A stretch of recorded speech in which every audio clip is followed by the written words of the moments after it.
መልካም እንግዲህ የዛሬው ፕሮግራም ለየት የሚያደርገው የስጦታ ፕሮግራም ነው እና ፕሮፌሰር ራሞን ቪስ የሚባሉ ናቸው። ስዊድናዊ ናቸው እና እሳቸው ከስዊድን እነዚህን ቅርሶች ያመጡበት ታሪክ በጣም የሚገርም ነው። ምክንያቱም የእሳቸው አያት የጀርመን አምባሳደር በኢትዮጵያ የጀርመን አምባሳደር ነበሩ። እንደ አውሮፓ አቆጣጠር በ20ዎቹ ማለት 20ዎቹ መጨረሻ አካባቢ የነበሩ አምባሳደር ነበሩ እና እዚህ ያሉ የተወሰኑ ቅርሶችን ይሰበስቡ ነበር።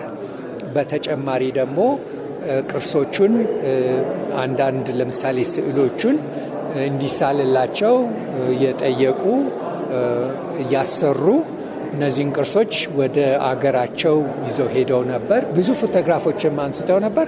እነዛ ፎቶግራፎች ደግሞ ነገ የፎቶግራፊ የስዕሎች ኤግዚቢሽን ይኖራል እዚሁ በጀርመን ካልቸራል ኢንስቲትዩት በጎተ ኢንስቲትዩት ውስጥ ይኖራል እና እነዚህን ቅርሶች ለመመለስ በፈቃደኝነት እሳቸው ይህን ጉዳይ አስበው እዚህ ያሉ ፕሮፌሰር ብሩክ ለማን አነጋግረው ስለምትውቅ ነበራቸው።